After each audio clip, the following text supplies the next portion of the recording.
See if we can't corner this guy here, this Western Empire army menacing our new city. Of course, we just took Lycaon. I think we can pull this off before we head north. See if we can't surround this guy here. No, come the other direction. Bring our attack dog in here and you're a dead man. Oh yeah. She's on the hunt. There she goes. Like a guided missile. Tamnu Castle's under siege. That's okay. That other army is heading there. We take care of this one. Then we'll head north. Do a little defense up there.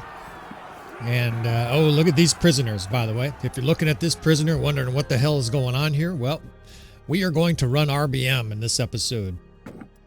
Did a little save game, bounced in, bounced out, and we have loaded RBM for an episode. This is probably the most requested small overhaul to a campaign. It's more than a small overhaul, but the most requested variation of this campaign. Fellows want to see RBM. So we're going to embrace that for at least a few battles here. But look at this. I don't even know what I'm looking at. RBM dramatically changes Bannerlord. You know, I said small a minute ago. That's really a misnomer. RBM changes Bannerlord enormously. So strategically here, we've got this other army.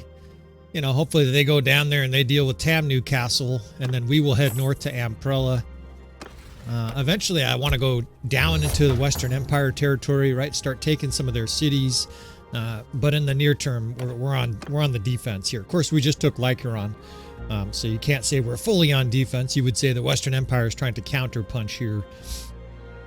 And I better do this. Welcome back again to another episode of Tactical Enlightenment. Our YouTube channel is dedicated to all things Bannerlord related, and especially advanced battlefield command and tactics.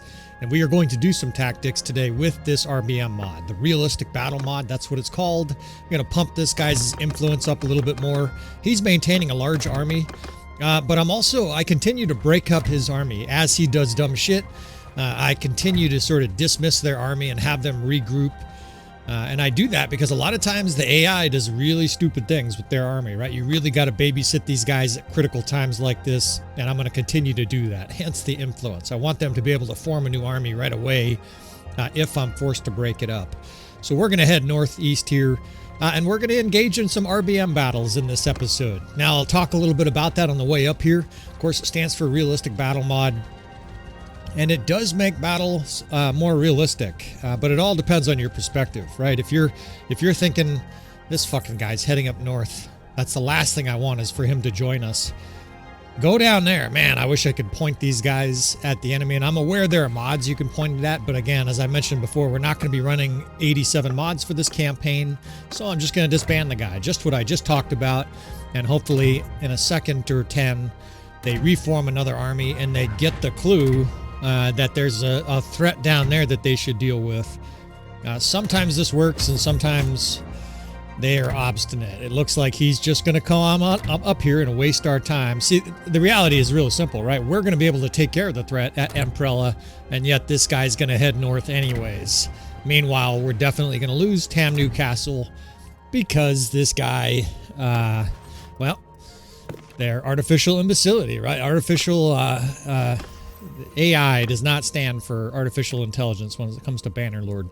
Now, we've got a couple new companions. We've got a new scout named Asta Longknife, and then we also have our cousin here. I guess this guy's a brother. He's just a really young brother, Egan. He's going to be an archer, so I'm just going to slap a bow and quiver on him real quick here before we get to this battle.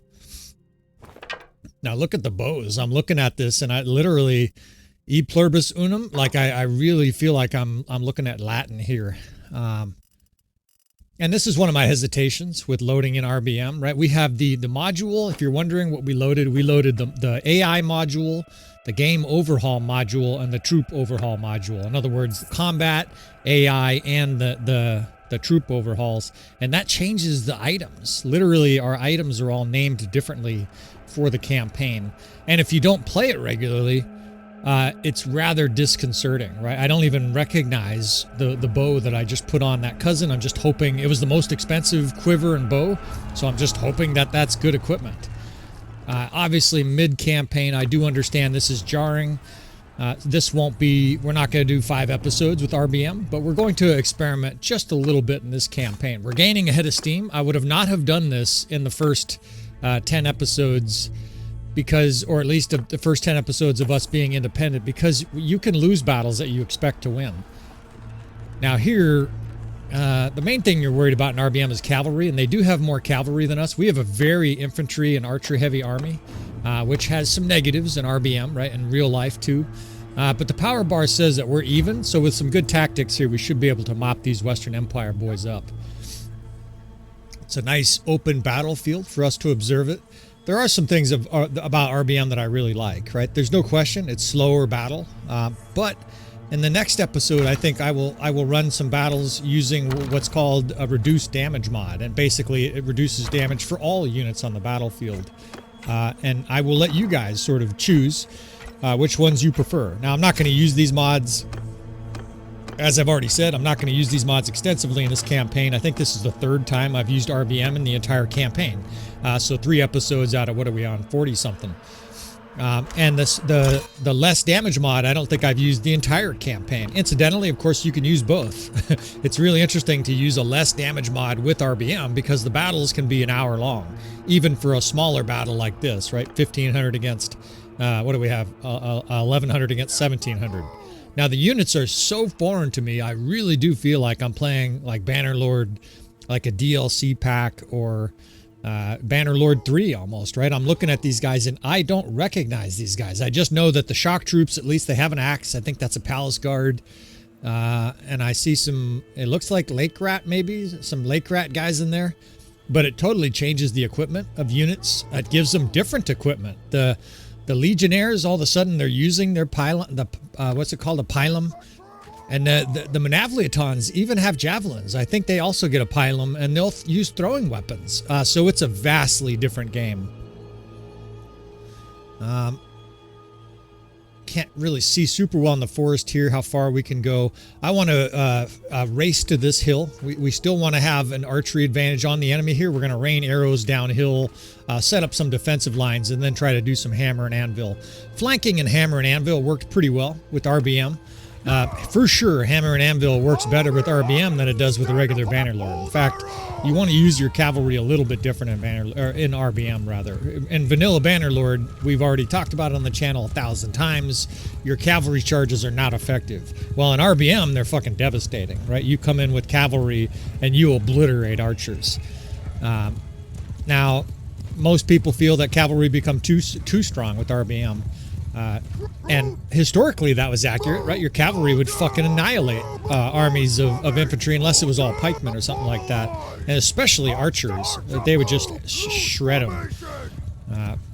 But the problem is that these units cost a very similar amount. There really needs to be an overhaul that affects things like their availability and cost. The whole idea is that knights were rarer in the medieval era. And with rare exception, armies were 80%, 60% infantry, right? There were lots of infantrymen. They'd have some archers, of course, as well.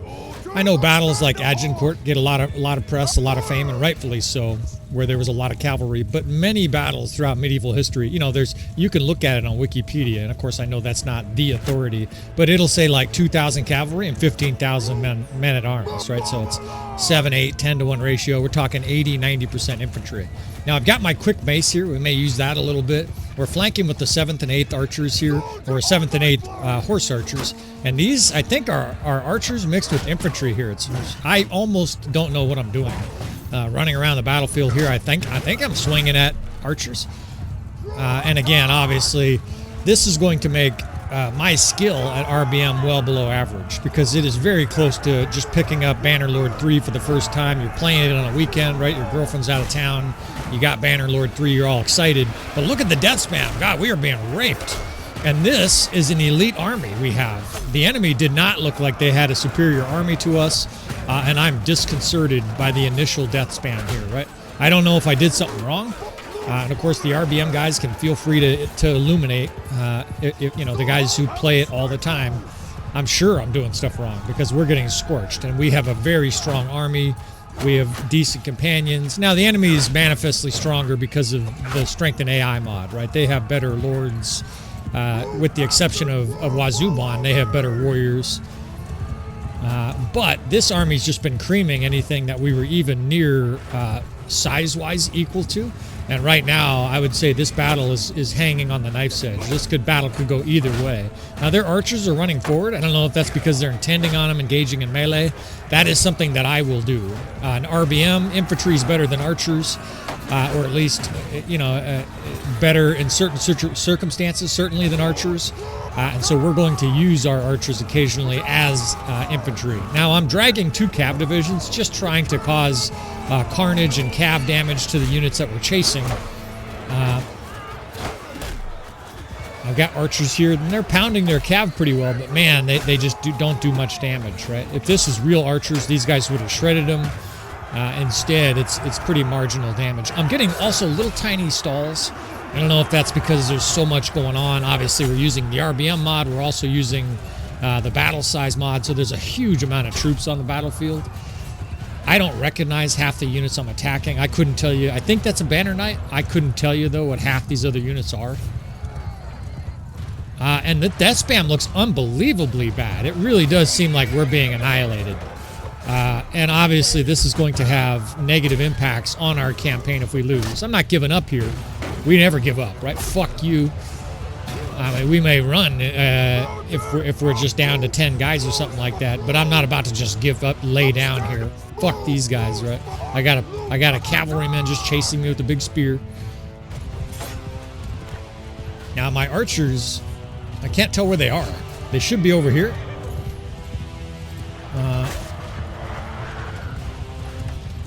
I can't kill guys. I'm hitting them with the handle here. Very, very different game. My units, my reinforcements came out 400 units away from each other. The archers are on the other side of the map over there, and the infantry is 150 units behind me. I don't know. I hope that's not normal for RBM, but to say that this is a debacle is an understatement. I'm going to have to somehow try to triangulate our reinforcements here together. It's possible. I don't have like the latest version of RBM, and maybe that's why things aren't going super smoothly. There's little hesitations. Look, I don't want anybody to think that I'm trying to be an authority on RBM here. Full disclaimer. I mean, a complete full disclaimer. I was going to say I barely know what I'm doing. I don't know what I'm doing at all. How's that? RBM is something that I play with twice a month, 3 times a month. And this is the most uncomfortable I've felt with it, I think, since I've used it. Now, fortunately, the enemy's regrouping too. They're all running the other direction. But we're back to the drawing board here. We got crushed in that first exchange, and I don't know why, if I'm being honest. Let's do some flanking this second exchange here. We've got reinforcements, of course, because we have, 1,100 troops. But so is the enemy, right? They're going to have at least one more batch of reinforcements. So we're going to have to start playing better here to win this battle. Now, the one nugget of good news here, the silver lining, is that they are sieging a castle, a city, Amprella. What that means is that if we're losing here, we can just bail. I have half a mind to leave right now, just the way has started. I don't know what I've done wrong here. It reminds me of the ending of that movie, Burn After Reading. It's a Coen Brothers film. It's a pretty comical farce. Brad Pitt, the fucking exercise champion. Oh shit, this is a thing too. Careful of the spears. They will fuck you up. And I want to run down some of these archers, but this is mostly spearmen. We should probably try to get out of here. I'm getting fucking stabbed in the knee or whatever the fuck. I can't move. Spears are enormously stronger in RBM. And look at that shit. I went from like 2/3 health to almost dead in a situation where in vanilla Bannerlord, you just have almost no effect there at all, right? Those infantrymen get knocked around by our cavalry, and we do damage to them, not the other way around. They stomped us right there. And that was moving infantry, just holding their spears up, just scorching our cavalry. I don't think that's very accurate historically, but I can be way wrong, right? I'm sure there's a few military experts or whatever that are watching the channel, and you guys can feel free to enlighten me. But I'm pretty sure that infantry, in order to do really well against cavalry, had to be organized, had to be in spear walls, had to be standing still. I don't think they did well trying to run like that, facing a large assault of cavalry. I think they would have gotten stomped. God, they got a lot of archers. They have more archers than we do. Way more archers than we do. I'm trying to figure out our advantage here. I don't know if we have one. They're moving in. So we've got battle, that's for sure. Now, the enemy's amplified here. This is not a normal RBM battle. This campaign, of course, if this is your first episode, if you just clicked on it because it says RBM, we have at least 2 mods that are dramatically strengthening. Oh, shit. These guys are pouring in. Let's square here. We have mods that dramatically enhance the enemy's strength. The strength of their army, the strength of their troops, even the strength of their lords. And so this is going to be an unusual battle for someone who's just played RBM without the other mods. Now this shock troop division did well there, even against cavalry. We squared them pretty quick. Let's get an archer division here, split off to the side. Flanking still works with RBM, right? Just like it does with regular Bannerlord. You want to get troops off to the side. I've got this shock troop division over there. We're being harassed by a huge wing of cavalry. It really feels like we're badly outnumbered in this battle. I mean, I know we were outnumbered by, what, 40%, but it feels like we're outnumbered 3 or 4 to 1. All right, so these archers are going to have to stand still and start to shoot. We can't quite get to where we want to. Infantry's pouring in here. I'm going to join these guys, right? We're going to have to start knocking these guys around. This is a lot of cavalry charging up here. The death spam has turned good, right? We're doing some damage with our palace guards and whatnot.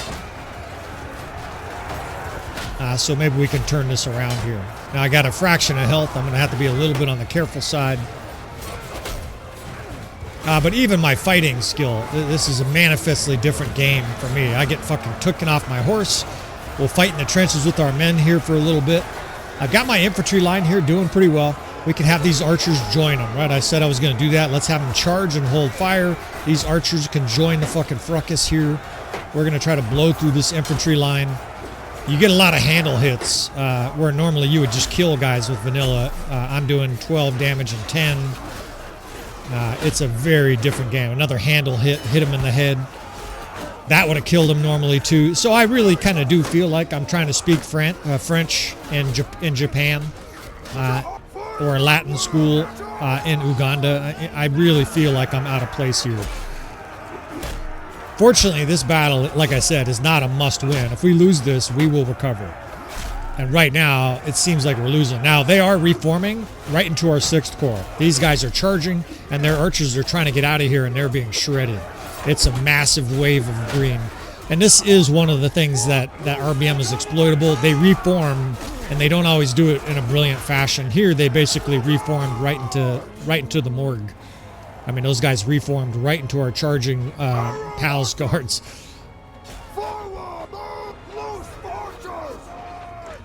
Start to get some flanks on the rest of these troops. I'm having a hard time seeing what's in the valley here. They have some infantry in the valley. What are you attacking?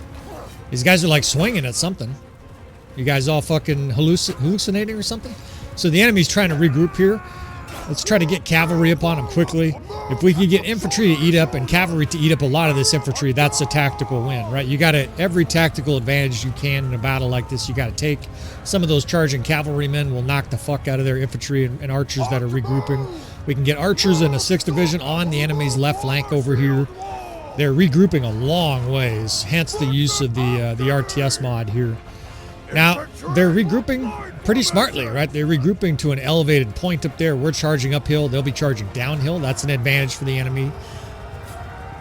And, of course, we're further from our spawn point. So, but I've already committed. If we turned around now, we would get shot, charged down. Cavalry would rampage on us. We're committed. So in we go. Let's see what we look like when we get over this ridge. I imagine these archers are going to turn soon. They're running a long ways. There's no way they're routing. If anything, the enemy's winning this battle. They're not about to rout.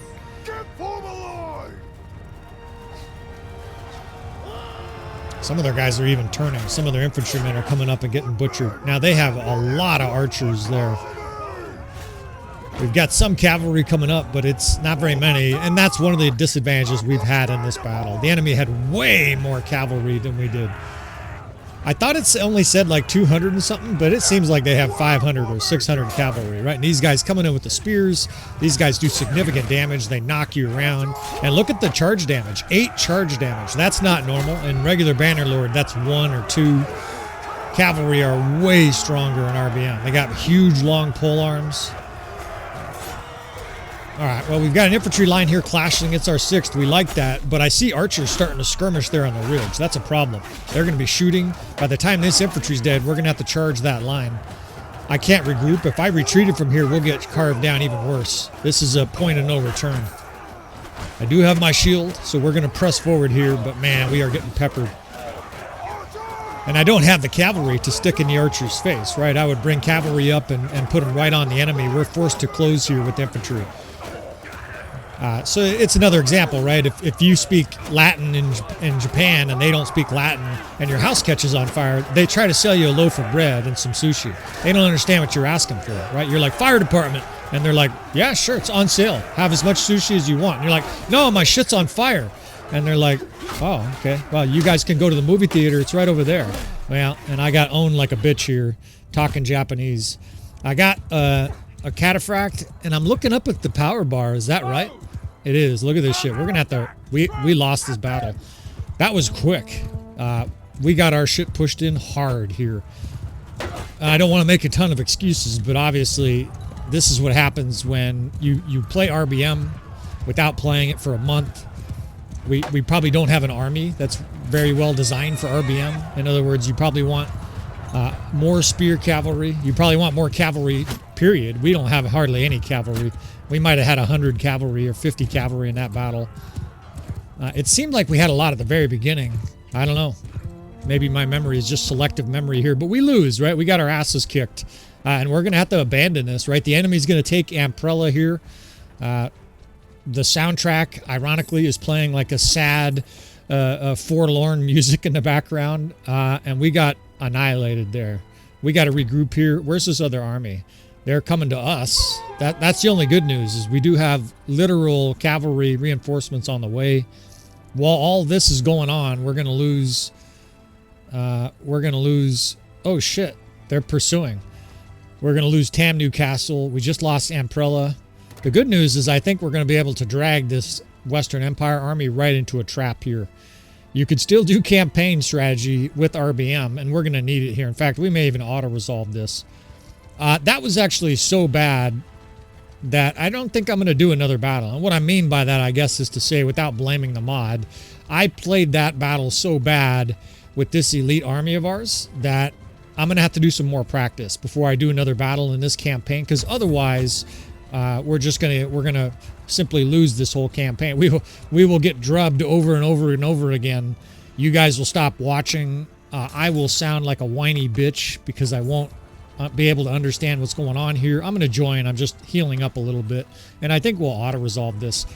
But I think I got to go back to the drawing board when it comes to RBM. I've had some success in the past, even with the custom battle, but we got destroyed in this episode. And I say this episode because that's all I'm going to do for this episode. I apologize to huge fans of RBM.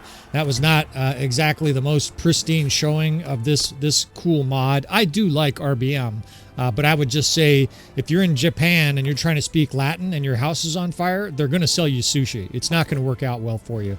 And of course, I'm joking here. Just the references is that I'm a little bit out of my league.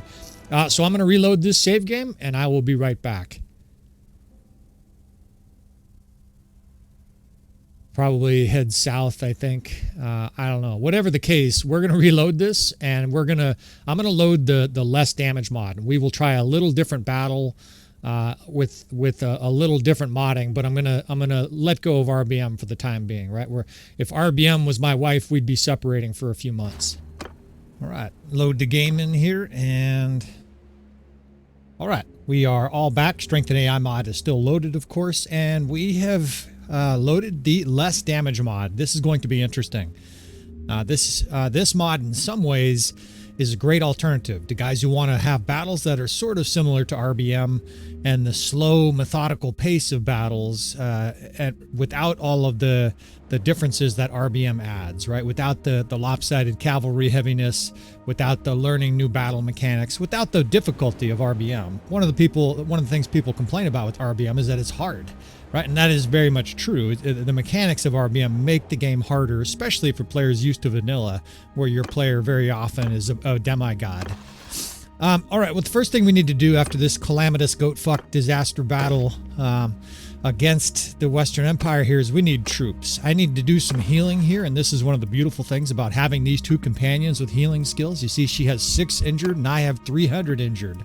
So we're going to spread around our injured troops here, and this is something you guys definitely want to be doing if you have medicine characters, for 2 big reasons. The first is that she is going to gain skills, right? All of a sudden she's got lots of wounds to work on and compound fractures and shit like that for her to splint. Same thing with this gal. We're going to give her a bunch of these injured troops, and that's going to help both of these characters continue to power level their medicine skills, right? If they don't have injured troops, they're not gaining medicine skills, right? That's the primary way that they gain skill points in medicine. It's part of the reason that these 2 characters are approaching 300 medicine skill. Now, Wazuban still wants these troops back, right? So after these troops are healed before the next battle, we will transfer the healthy ones back. But that's an important little point for you guys out there that are leveling healing companions. You want to make sure that those healing companions have people to practice on, right? Medical practice, that's where that term comes from. They're like pushing the bones back in on compound splints, or on compound fractures rather, and people are screaming, and then they learn not to do that, right? They learn basically how to give medical care to people, mostly frankly by trial and error.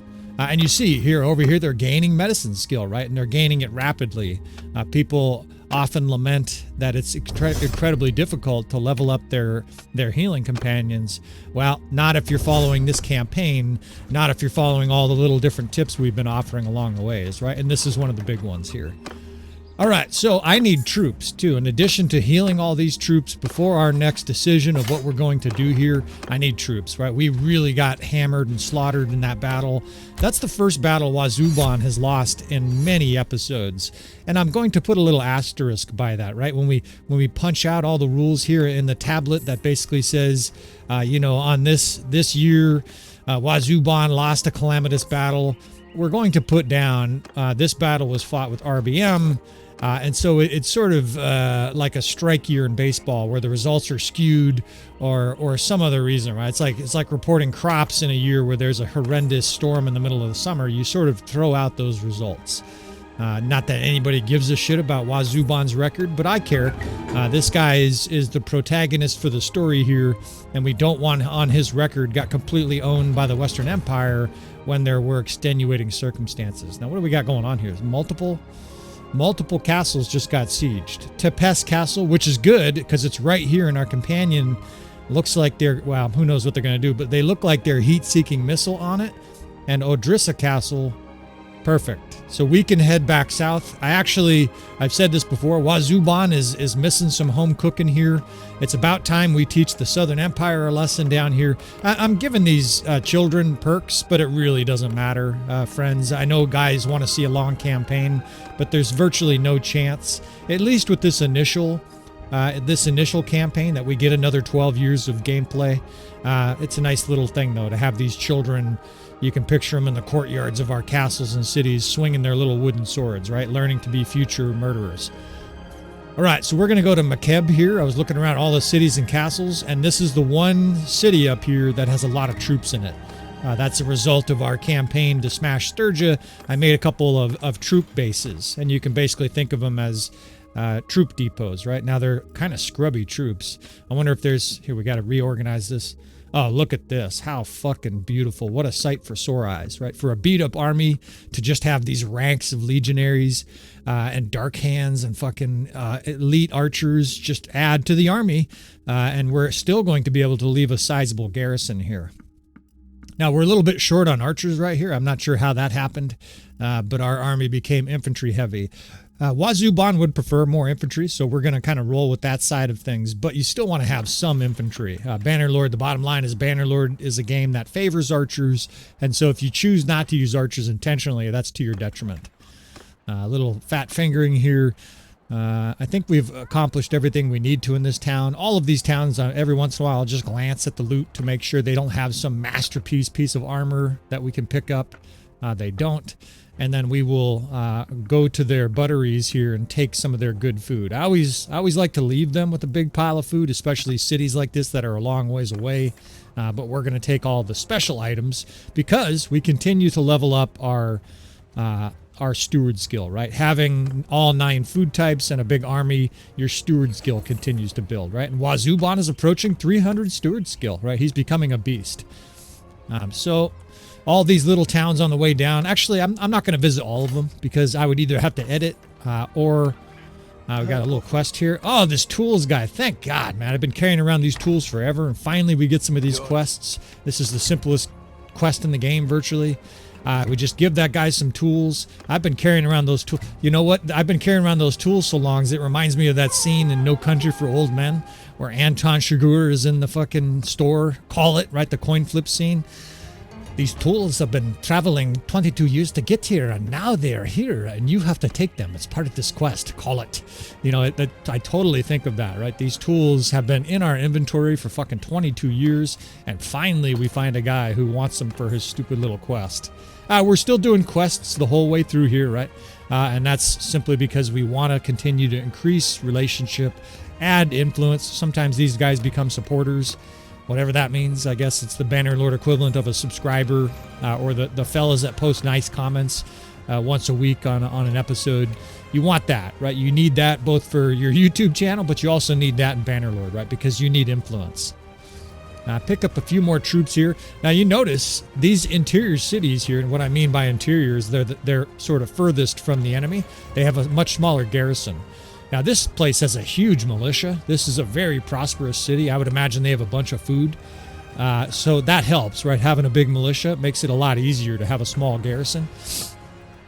And you know what? I'm not going to do it this episode because we're going to have some more battle here. We're going to go down and fight whatever's attacking Odrissa Castle. But you guys are overdue here for a little... a non-battle episode, right? I'm sure there'll be some battle. It'd be impossible or almost impossible to talk for 50, 60, 70 minutes of nothing but, you know, we're going to put food in this city and troops in that army and whatnot. But you guys are due for a campaign strategy logistics episode. And I think we will, the next episode, you guys can, I was going to say count on it. You can't count on anything on this earth except humans are going to do stupid things. Look at, they're gaining steward skills too. These two women are becoming absolutely profoundly impactful in this campaign. And look at how beautiful that is, right? Our other army smashes these Western Empire fucks, gets a little revenge for us, rescues us, and then smashes that army, right? So we are, I hope this campaign is a good illustrator to folks out there that your companion armies, even with the poor AI, can still be tremendously impactful, right? And that's the kind of thing I will talk about further. We've already covered it a lot, but next episode I will cover that even more about how you can supplement these guys, make them badass, and give them the best chance for success.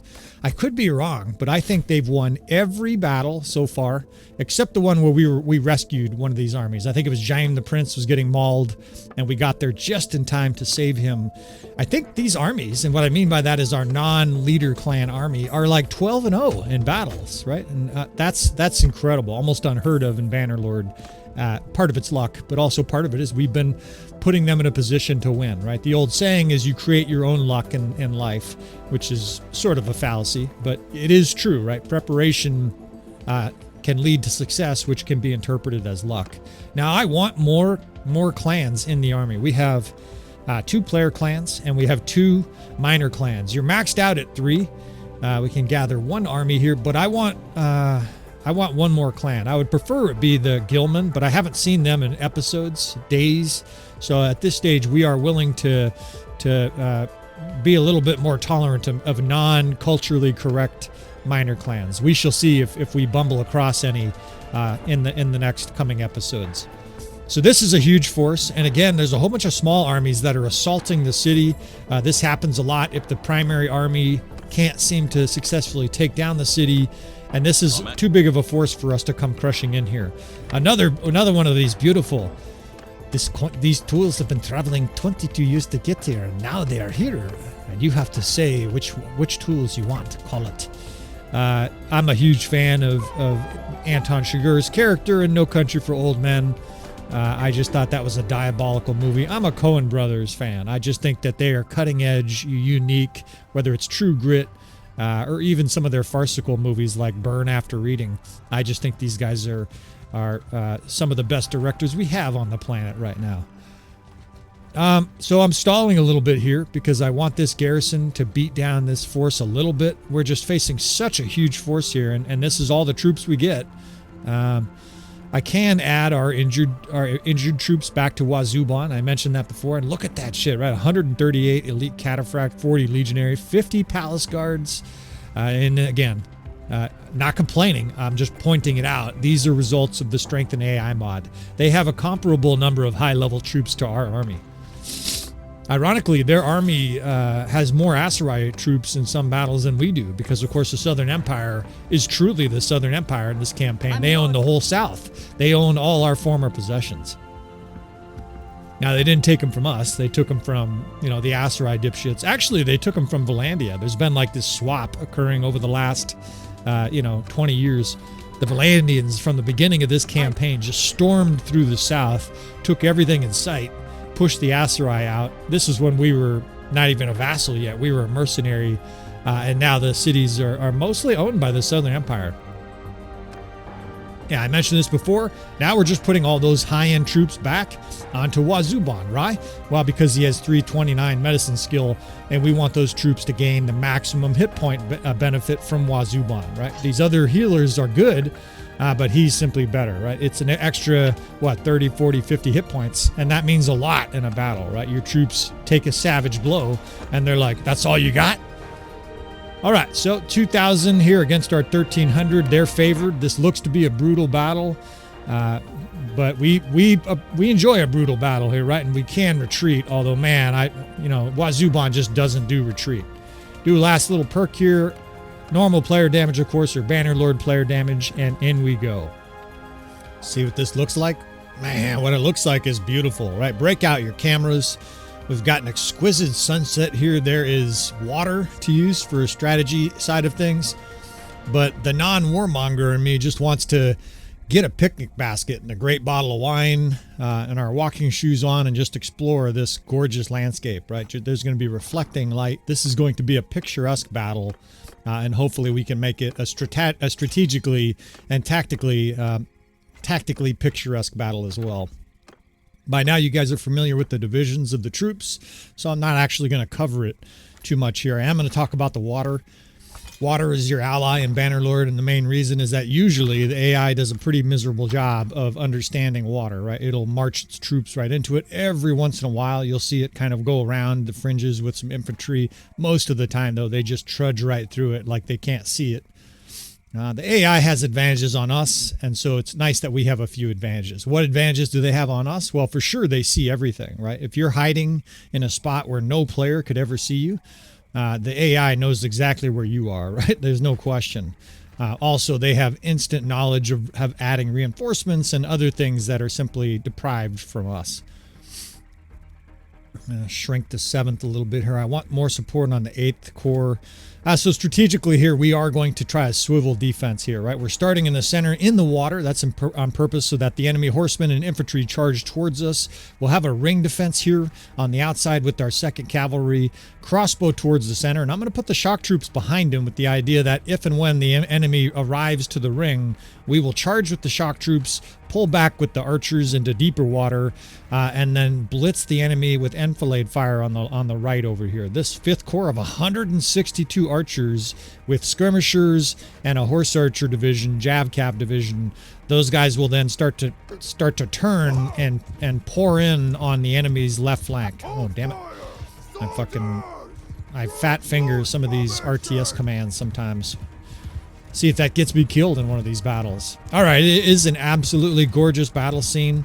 I don't know if you picked it up. I did pick up this pole sword again for a battle like this.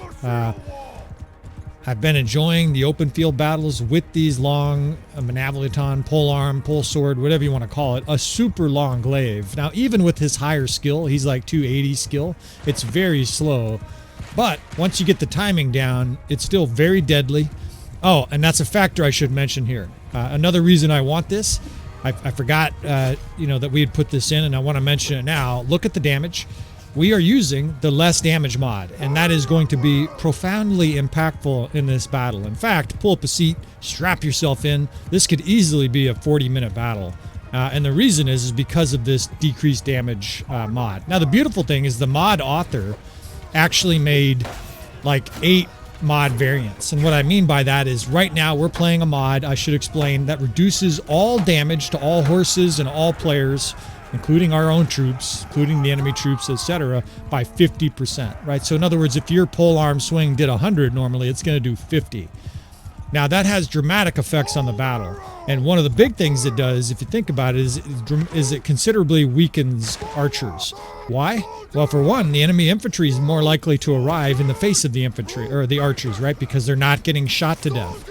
Second is your archers run out of ammo, right? So they're going to run out of ammo. I'm kind of bumbling my commands here as I try to explain this shit and run tactics at the same time.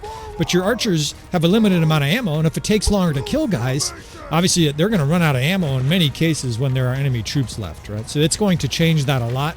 The other part I really like, there's 2 parts. First, it makes tactics a lot more viable because you can slowly move your troops around the battlefield and they don't get instantly killed, right? In Bannerlord, people really have a hard time flanking and moving troops around because a lot of times if you do that, it takes 30 seconds, half your division is killed by the enemy assault. So I've got troops here boring in on the enemy's side. I've got an archer division now flanking the enemy in the water. That's going to be savage. Their units are going to be moving slower. Here in the center of our ring, right, the ring defense, the 3rd Corps is attacking. Right, these guys are raging in here. And I actually have the crossbowmen charging as well. I told them to hold fire and charge. And the reason I'm doing that is I want every crossbow adding their fucking mace and sword and whatnot to this maelstrom in here. As the infantry comes up, and they're coming up now, we will pull these archers back and have them hold fire. There are advantages for sure at times where the enemy's all penned up. It's preferable to have your troops, instead of trying to shoot, which they will, you know, and they'll get interrupted and knocked around by heavy horse, it's preferable for them to be swinging their weapon with all the shock troops, because then you have like 200 troops all swinging their weapon at the enemy at the same time, instead of your archers staggering around trying to shoot. Now look at over here, the 6th Corps is firmly on the flank of the enemy. The 1st is still holding the center. And we're going to be able to completely obliterate this poor infantry. I'm going to continue to swivel. That's why it's called a swivel tactic. On the enemy, we're basically swiveling our troops around them. It's similar to a crane formation, but we're not doing it on both sides, and we're doing it sort of systematically. So the archers are now enfilade firing the enemy that's in the water. Unfortunately, my 8th Corps got tangled up there, and there's a lot of losses being inflicted there. Right, horsemen that are in the water move slowly, which makes them highly vulnerable to enemy infantry, and that's what's happening there. Here's the other big reason I like the decreased damage mod, this less damage mod. What it does is it empowers really powerful weapons, and what I mean by that is it makes really powerful weapons worthwhile using. And let me explain. Say you have an amazing sword. You're a smith, right? You're making your own weapons, and you make an amazing sword. Actually, let me explain this first, right? Their infantry just got to the edge of the water. All of these units now are told to attack at the same time, including these archers. Just like I did before, every single guy pulls out their weapon, their little pathetic sword or whatever it is, but it's cumulative, right? All of a sudden, this 150 enemy infantry, 200 enemy infantry has like 400 guys boring down on them, and it's strength in numbers, right? These guys are mauling their infantry. You see the archers just swept in on the flank, killed them all, and that saves them ammo as well, right? Now we'll reset those archers, have them shoot, and any of the troops like these cataphract that are still running through here, they will start firing away on, right? We'll get them out of the water a little bit here, reset them a little bit. My God, look at the water color effects. The sunset here. This game is fucking amazing sometimes. I mean, man, it'll frustrate you, but how amazing is this game at times, right? This sunset is absolutely gorgeous. And we're fighting this picturesque, huge brawl here while this is going on. Now, their cavalrymen are getting liquidated here, right? They are in deep water. We have shock troops and infantry attacking them. They're being shot. They can't hardly move. They're jammed up on each other. We've got the 7th and 8th Corps in here fighting as well. That's our horse archer and jab cav divisions, and it's an extermination. These are elite troops with elite companions leading them, and the screen is just flushing green. Try to get our 4th and 5th Corps pushed back a little bit because there are more waves of enemies coming here. I'm having a hard time concentrating. It's so beautiful. All right, focus, focus.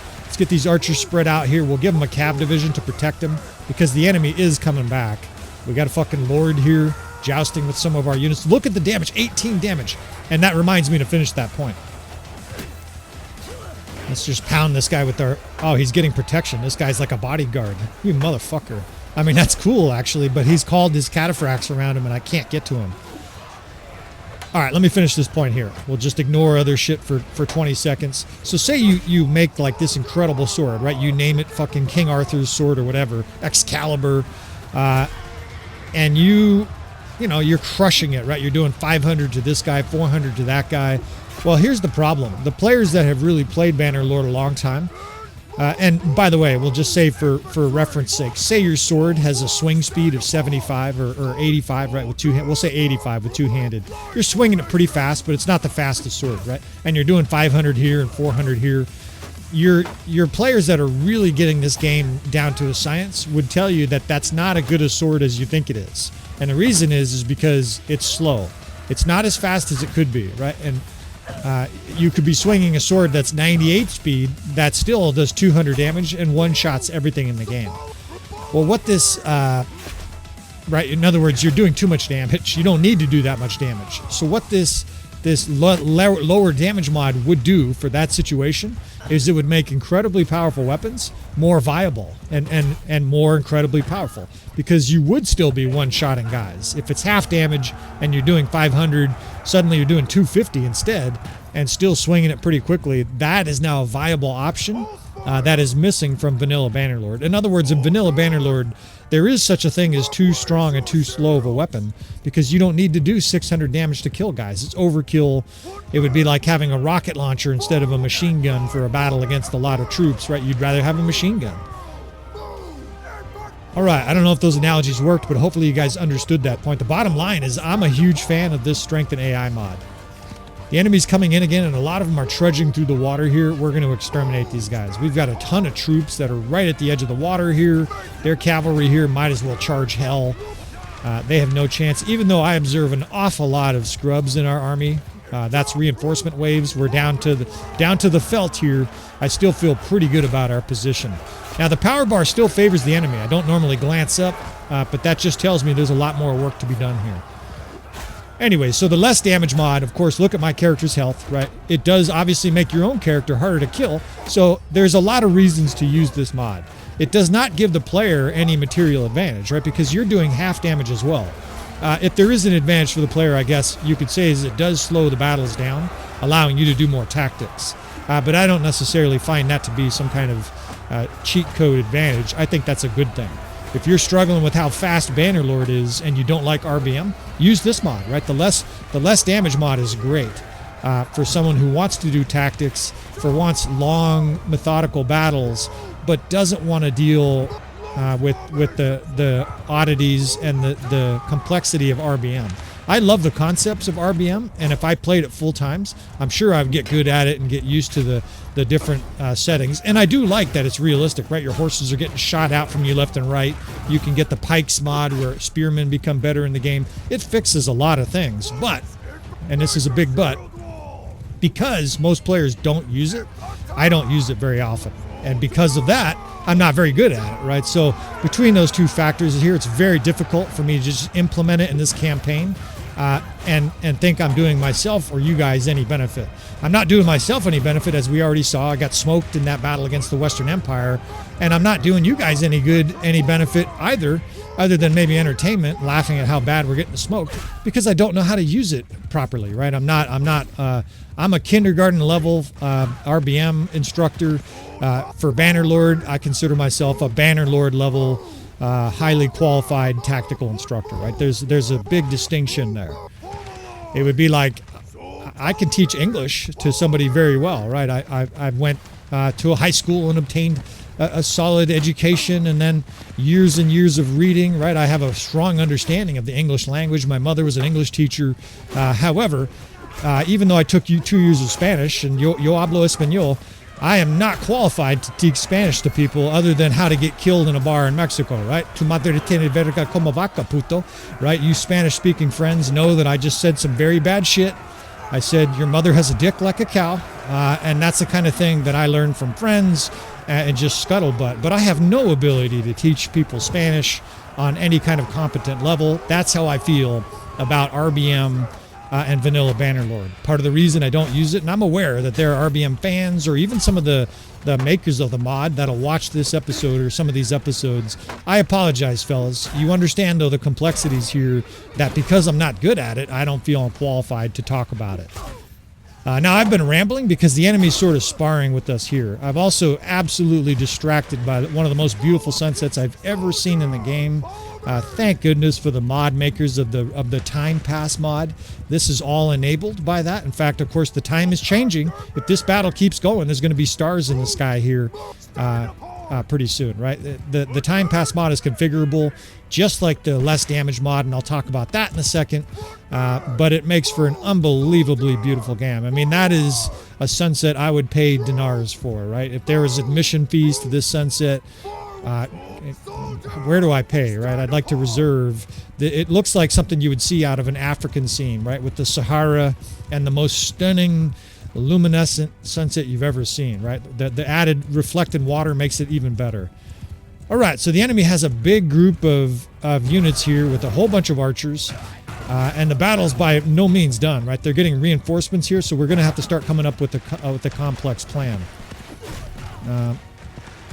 They got cavalry moving up. They look like they're coming up aggressively at us, right? If that's the case, we will perform another swivel and use this low edge here to assault them. I will get back to that point on less damage, but I want to see if we can't ambush this force here with a quick movement. Let's start swiveling forces around the corner here. Let's get heavy horse driving in on the side here, and maybe, just maybe, we could roar over this edge and completely destroy this force. Come on, boys.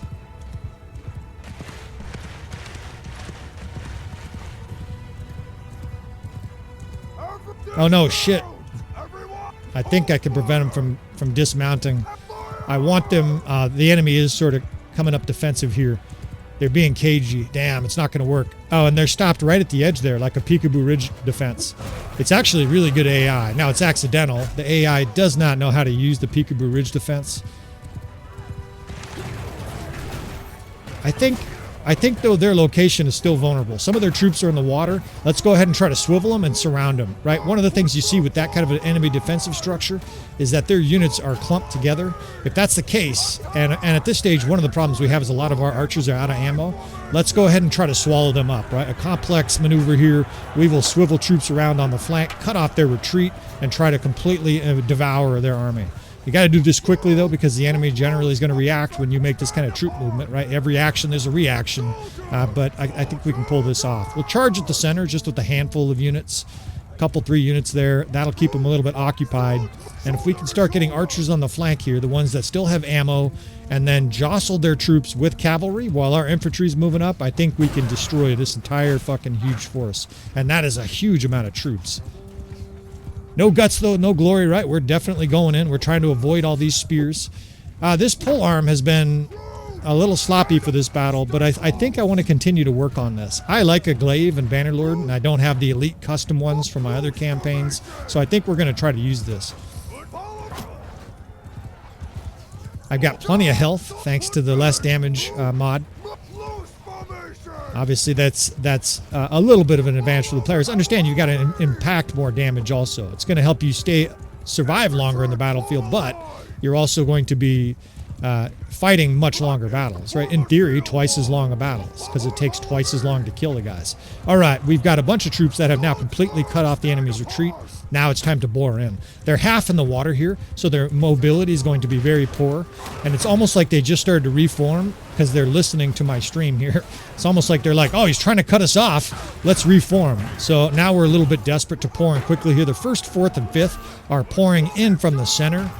Basically, that's our primary holding force, and now we have units behind them. And this is a death charge. Once you start this tactic here, this enveloping tactic, I have the 5th Corps literally being pulled through their archers. Very messy, right? I have my own archers running through their archers. They're fighting, but once you do this, right, you cannot pull back. We would be shot to death for sure we're going to keep up a full court press until this battle is over. Either us or them are going to get completely annihilated in this exchange. Got cavalry behind them here. Their archers are peeling back, but we've got units behind them. Right? I've got fucking camels and shit here stabbing their archers. And there's going to be a lot of losses here initially, right? While their archers fucking spread out. But once our infantry and, God, that fucking 6th division, get over here. Once these divisions catch up, though, I think we can destroy this force. Wazuban is doing massive charge damage, right? It's just intense. These guys are spreading out here. And at that stage, we're in the water there. Get the fuck up here. I swore I told that 6 to charge. They're just standing there. Now, they're still compacted here, but man, their archers are starting to shoot. We'll see. I might have made a mistake here, but I think it'll work. Let's see. Our 1st and 4th just arrived at their lines, right? Those guys should start creating death spam. Man, it looks bad. Sometimes, you know, the old commander here miscalculates. The enemy is starting to kite, and they're kiting right as our enemies are attacking them. That's never going to be a good result for them. Let's keep these horse on them. Let's keep pressuring them here. The 6th Corps is finally coming up. God, there's a lot of death. Push in here, boys. I might have to join these guys on foot. I'm trying to keep them occupied with their cavalry. We're outnumbered here, right? That's the bottom line, and obviously this has been bloody, getting our troop lines up to the enemy. However, with this less damage mod, right, you can afford to have a slower movement like this actually work out. Now, I'm just going to wade through here and attract as much attention as I can. This is the movie equivalent where, you know, somebody's being attacked that you don't want to be attacked, and you get their attention and you say, hey, over here, over here. And you just hope that they aggro to you, because if they're aggro to me, that means they're fucking shooting and chasing me instead of shooting. I still got half a health bar. Yeah, you guys go ahead and aggro here. Over here. Our 6th just arrived. I can tell from the death spam, right? When you see palace guards and their skirmishers getting kills, our 6th just arrived. That is a great sign for us. This is a good sign too. Of course, there's always some recruit who's absolutely James Bond, just blocking everything. He's fucking a ninja with his. He's got a little sickle. The guy is like, he's in the field all day, and I guess that's how he what is it, sheaths the corn or whatever. Right? He's expert at it. These fucking archers. That's just not a thing. It's kind of funny at this stage because this battle is over. Look at the death spam is a complete flush of green here as our surrounding troops here maul the enemy.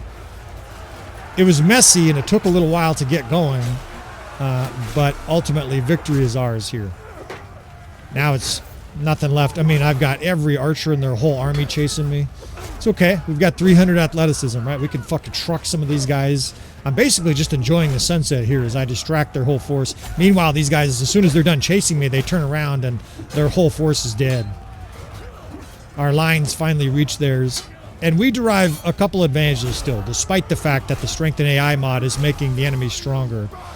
I love it. He cuts the guy's head off. Die, you bastard. Yeah, he's aware that he's died. Thanks.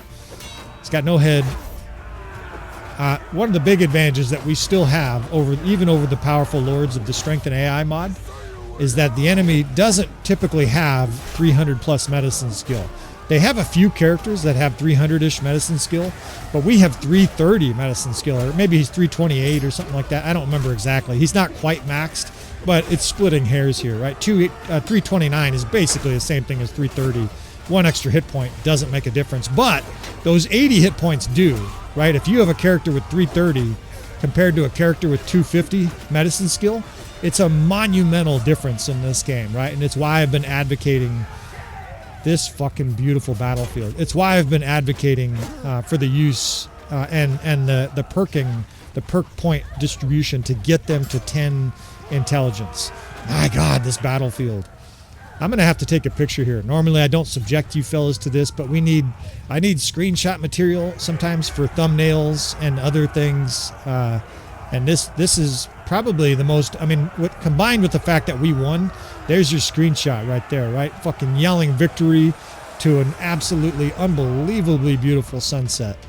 I'm sure you guys are like, shut the fuck up already about the sunset, but it is what it is.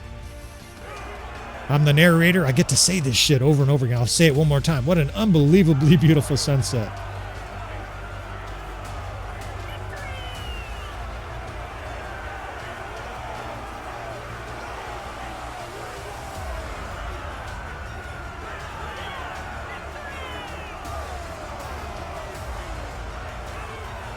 And of course, it's extra sweet to pick up a win. Killed one of their lords, pick up a win after that disastrous battle using the RBM mod. For big fans of the RBM, I will in the future, I will try to get better at RBM, but I don't think I'm ever going to be, a college level RBM tactics trainer, right? It just does not compute because I don't put in the time. It would be like the equivalent of watching somebody who's played a game for a week stream the game, right? You're going to watch them make mistakes and do things that to you as a good RBM player is elementary. But I do want to push the point again of this less damage mod. Again, I have no affiliation with the guy. I don't even know who made the mod, but I think it's a great addition for, especially for fellas who want to see the game slower, with all the aforementioned little benefits that I talked about already in this episode, right? The fact that you can actually make custom weapons of beastly power that now have a reason to be beastly powerful, right? There's no reason to do 500, 600 points with your giant killer axe you made. Come with us. We're going to run down this little... She's like a duck. She got hit over the head and stunned. Come with us. But it gives you a reason to make nasty weapons. It allows you to perform tactics in battles where ordinarily the action would be too quickly for you to do so. And it does all of that without manifestly altering the balance in the game, right? It doesn't make cavalry ultra hard. In fact, in a way, it evens out one of the balance elements of the game, and it makes archers weaker, right? That's one of the biggest complaints people have with Bannerlord, is that cavalry is too weak and archers are too strong. Well, when they run out of ammo and they have a hard time killing guys before they reach their lines, I think you could argue that this less damage mod is the solution in many cases, to some of the balance issues and the speed issues that people have with Bannerlord. Probably sounds like a love affair I'm having with this mod. Anyways, the last thing I want to mention is that it's fully customizable. You can go to the Nexus page and there are all the different variants. You can do 1/10 damage, which would take, 3 hours to fight a battle. The point is, though, is that all these options are available. All right, well, we're going to wrap this episode up. Of course, you want to subscribe if you want to see more from our campaign. Please comment and hit that like button, fellas. I appreciate you guys, and I will see you next time.